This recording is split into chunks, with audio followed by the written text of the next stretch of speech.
इस दुनिया में बहुत सारे लोग ये कहते हैं कि हमने किसी का बुरा नहीं किया तो हमारा बुरा क्यों हो।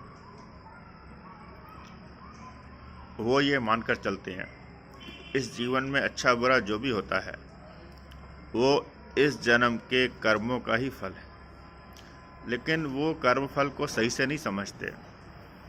तो फिर जब उनके साथ कुछ गलत बात होती है उन्हें बहुत तगड़ा झटका लगता है कि हमने तो किसी का बुरा नहीं किया, हमारे साथ क्यों बुरा हो।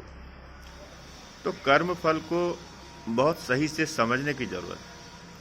सबसे पहली बात यह समझने की ज़रूरत है कि सिर्फ कर्म का फल नहीं होता, कर्म का परिणाम भी होता है। कर्म फल तो सिर्फ कर्म करने और उसका फल भोगने वाले तक सीमित है, लेकिन जो कर्म का परिणाम होता है वो दूसरे तक जाता है।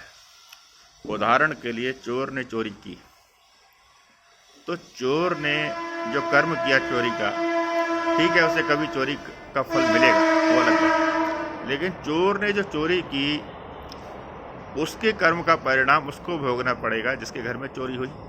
और जिसके घर में चोरी हुई उसने कोई बुरा कर्म नहीं किया था। अगर हम ये कहें कि जिसके घर में चोरी हुई उसने बुरा कर्म किया था, उसकी सज़ा देने के लिए भगवान ने चोर को भेजा, तो फिर इसका मतलब भगवान चोर पैदा कर रहा है। तो ऐसा नहीं है। जिसके घर में चोरी हुई उसने किसी का बुरा नहीं किया, उसके साथ चोरी के कर्म का परिणाम उसे भुगतना पड़ रहा। तो यह कहना कि हमने किसी का बुरा नहीं किया, हमारे साथ बुरा नहीं होगा, ये बात एकदम गलत है। इसी तरह से मान लीजिए एक एयर पॉल्यूशन का उदाहरण ले लें। तो एयर पॉल्यूशन से जो गैसें हमारे फेफड़ों में जाती हैं वो हमारा बुरा करेंगी। आप मान लीजिए कोई एयर पॉल्यूशन जो फैला रहा है वो कार चला रहा है, और जिसके सांस में गंदी गैसें जा रही हैं वो पैदल चल रहा है। तो यहाँ कर्म किसी ने किया लेकिन फल किसी को मिला, क्योंकि एयर पॉल्यूशन समाज का सामूहिक कर्म है। तो जहाँ सामूहिक कर्म होता है वहाँ किसे सज़ा उसकी मिल रही है, किसे नहीं मिल रही है, ये कुछ नहीं कह सकते। तो कर्मफल सिर्फ कर्मफल नहीं है, कर्मफल के साथ कर्म का परिणाम भी है।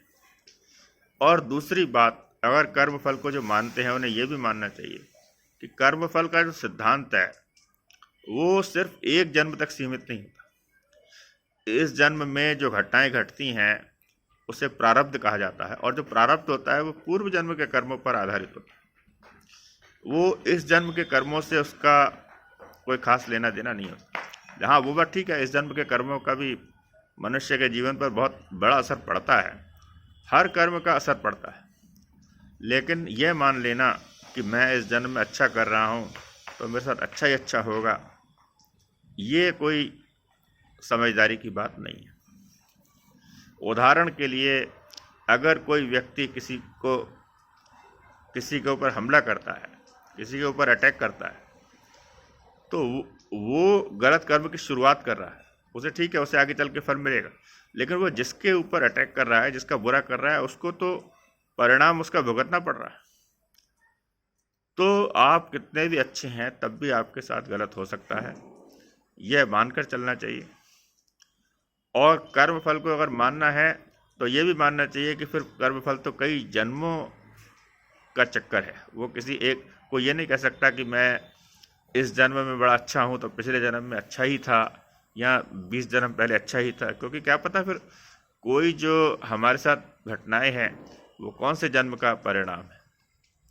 और दूसरी बात, हर घटना किसी कर्म का फल ही नहीं है, दूसरे के कर्म का परिणाम भी हो सकती है।